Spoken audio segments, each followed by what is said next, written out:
All right. Quick brief history from my past. I was a semi driver and I always drove the night shift.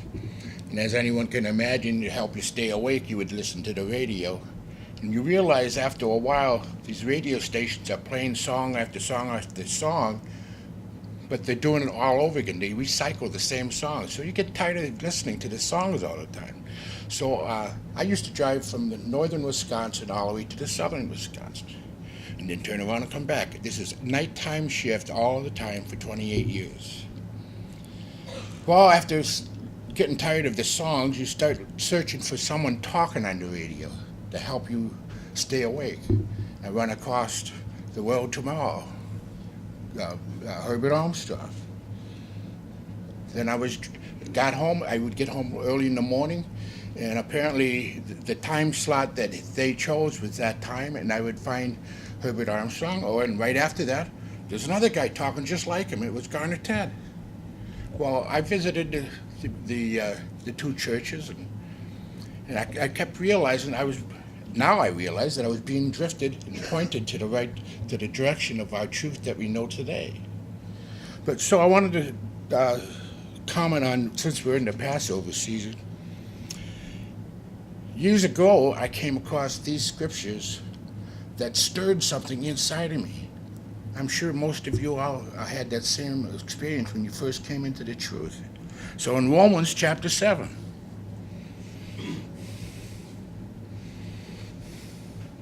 Romans 7, verse 1, "Know you not, brethren, for I speak to them that know the law, how that the law has dominion over a man as long as he lives. For the woman which has a husband is bound by the law to her husband so long as he lives. But if the husband is dead, she is loosed from the law of her husband. So then if while her husband lives she be married to another man, she shall be called an adulteress. But if her husband is dead, she is free from the law, so that she is no adulteress, though she may be married to another man. Wherefore, my brethren, you also are become dead to the law by the body of Messiah, that you should be married to another, even to him who is raised from the dead, that we should bring forth fruit unto Yahweh. For when we were in the flesh, the motions of sin, which were by the law, did work in our members to bring forth fruit unto death. But now we are delivered from the law, that being dead wherein we were held, that we should serve in newness of spirit, and not in the oldness of the letter. What shall we say then? Is the law sin? Yahweh forbid. Nay, I have not known sin but by the law. For I had not known lust, except the law had said, Thou shalt not covet. But sin, taken occasion by the commandment, wrought in me all manner of conspicuousness. For without the law, sin was dead. For I was alive without the law once, but when the commandment came, sin revived, and I died. And the commandment which was ordained to life, I found to be unto death. For sin, taken occasion by the commandment, deceived me, and by it slew me. Wherefore the law is holy, and the commandment holy, and just, and good. Was then that which is good made death unto me? Yahweh forbid. But sin, that it might appear sin, working death in me by that which is good, that sin by the commandment might become exceedingly sinful. For we know that the law is spiritual, but I am carnal, sold under sin. For that which I do, I allow not. For what I would, that I do not.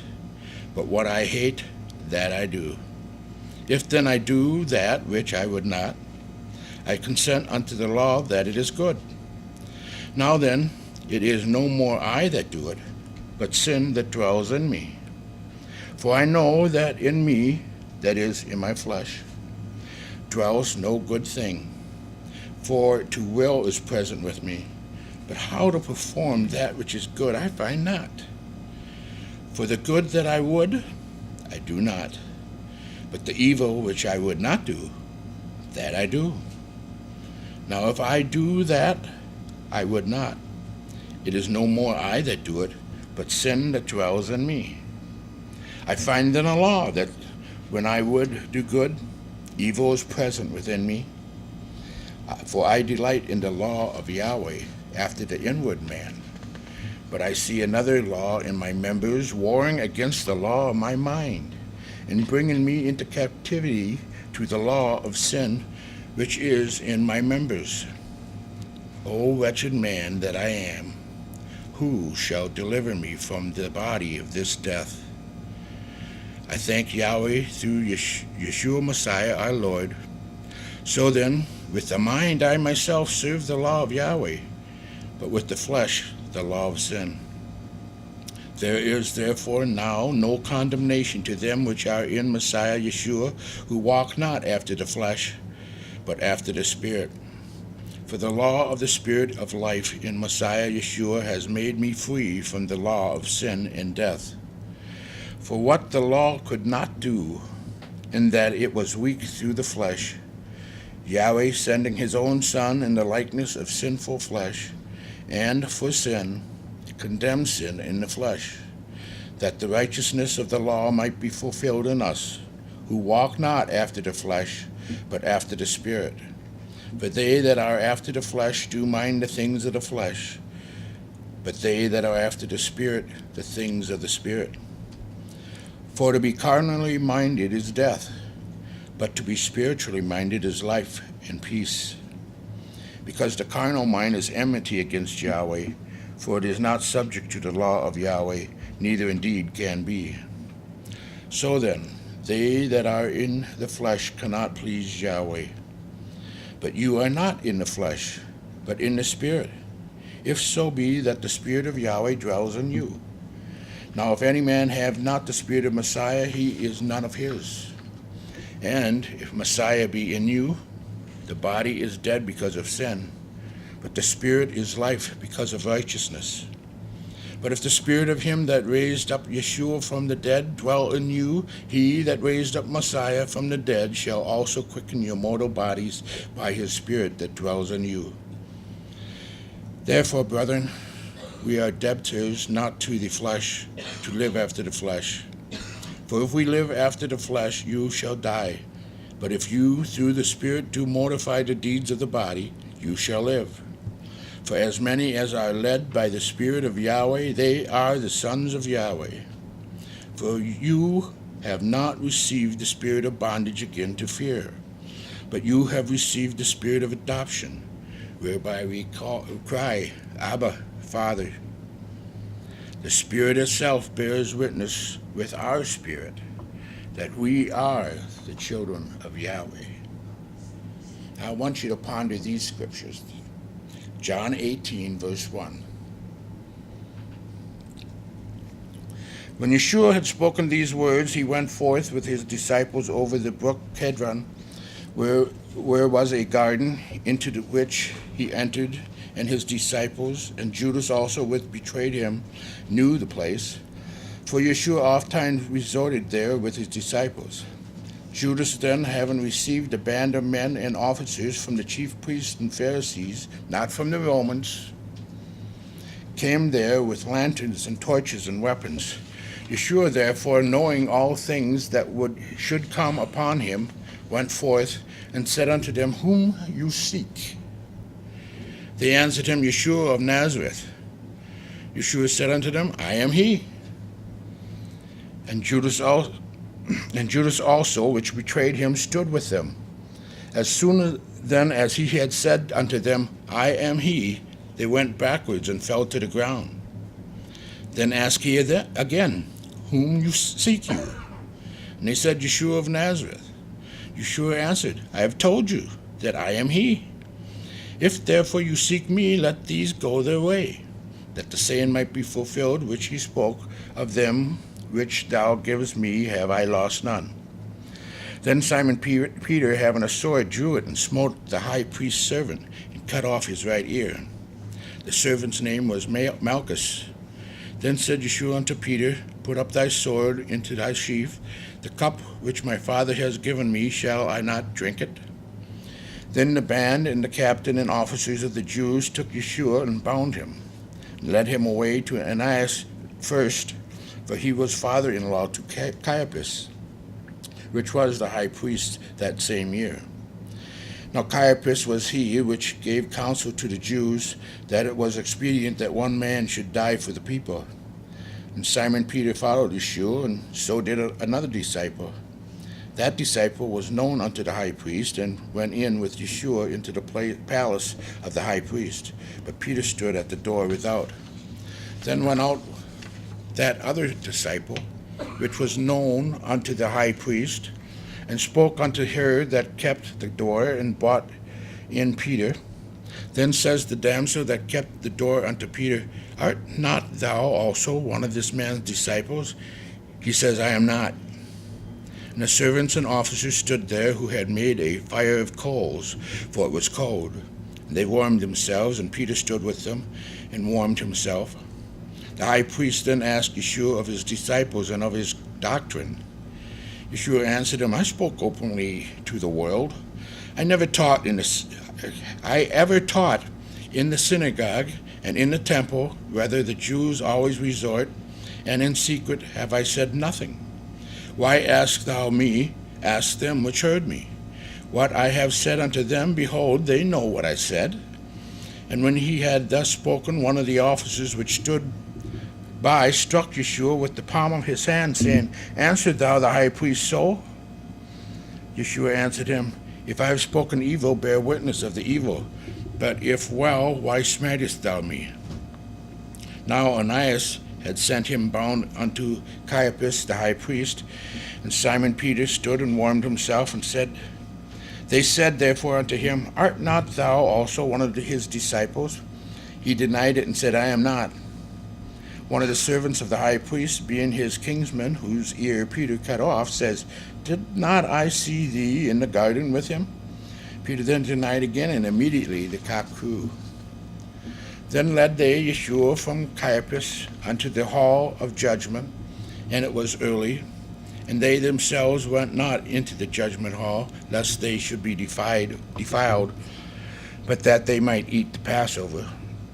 Pilate then went out unto them, and said, What accusations bring you against this man? They answered and said unto him, If he were not a malefactor, which means evildoer, we would not have delivered him up unto thee.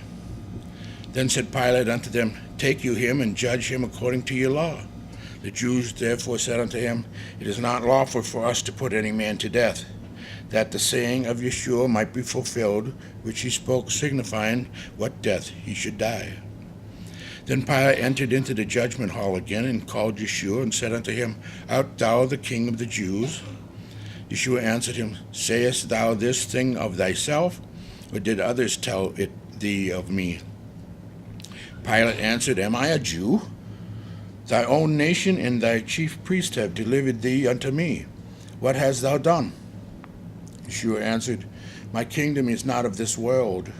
If my kingdom were of this world, then would my servants fight, that I should not be delivered to the Jews. But now is my kingdom not from hence. Pilate therefore said unto him, Art thou a king then? Yeshua answered, Thou sayest that I am a king. To this end was I born, and for this cause came I into the world, that I should bear witness unto the truth. Everyone that is of the truth hears my voice. Pilate said unto him, What is truth? And when he had heard this, he went out again unto the Jews, and said unto them, I find in him no fault at all. But you have a custom that I should release unto you one at the Passover. Will you therefore that I release unto you the King of the Jews? Then cried they all again, saying, Not this man, but Barabbas. Now Barabbas was a robber. Then Pilate therefore took Yeshua and scourged him, and the soldiers plaited a crown of thorns and put it on his head. And they put on him a purple robe, and said, Hail, King of the Jews! And they smote him with their hands. Pilate therefore went forth again, and said unto them, Behold, I bring him forth to you, that you may know that I find no fault in him. Then came Yeshua forth, wearing the crown of thorns and the purple robe. And Pilate said unto them, Behold the man. When the chief priests therefore and the officers saw him, they cried out, saying, Crucify him, crucify him. Pilate said unto them, Take you him, and crucify him, for I find no fault in him. The Jews answered him, We have a law, and by our law he ought to die, because he made himself the son of Elohim.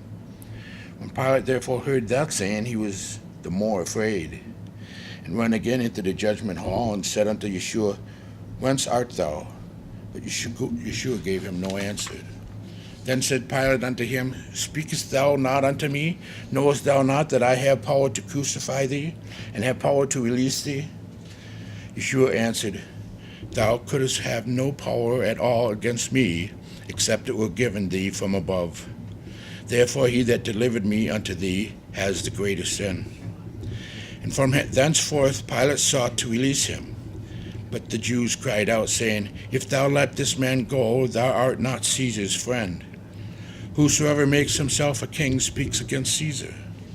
When Pilate therefore heard that saying, he brought Yeshua forth, and sat down in the judgment seat in the place that is called the Pavement, but in Hebrew, Gabbatha. And it was the preparation of the Passover, and about the 6th hour, and he said unto the Jews, Behold your king. But they cried out, Away with him, crucify him. Pilate said unto them, Shall I crucify your king? The chief priests answered, We have no king but Caesar.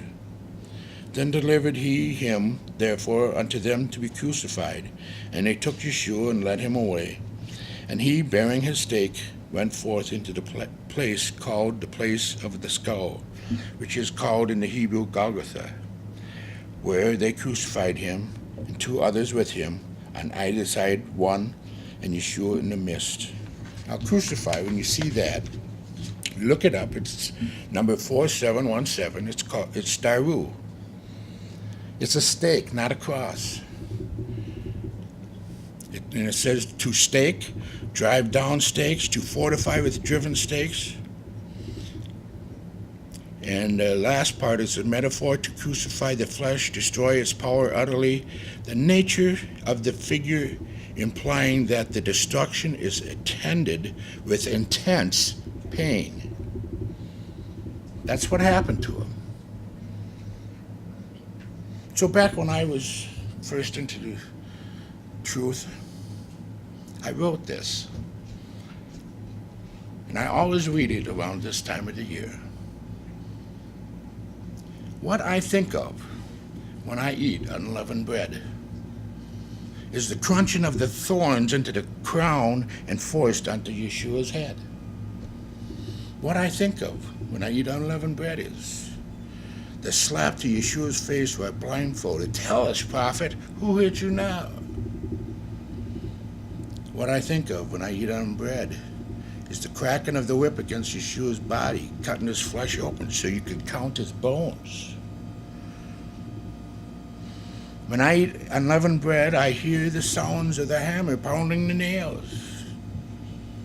When I eat unleavened bread, I hear the sound of Yeshua's moan when their spear was thrust in his side. You know, it's a good thing that the curtain of time separates me from the horrible Passover because of how horrible it was. Because every time I take a bite of unleavened bread, I see me, because of my sins, slapping Yeshua's face and screaming, who hit you now? I see me every time I eat unleavened bread making the crown of thorns. Every time I eat unleavened bread, I see me cracking the whip.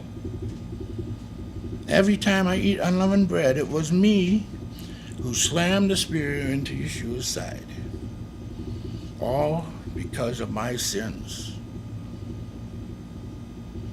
Yes, a curtain of time may be between me and that horrible Passover, but because of my sins, I was there just the same. So the eating of unleavened bread for 7 days is to remind you what happened years ago. When I eat unleavened bread, what do I think of? I thank Yahweh for making it possible for my sins to be forgiven. When I eat unleavened bread, I thank Yahweh for Yeshua. How will you take that?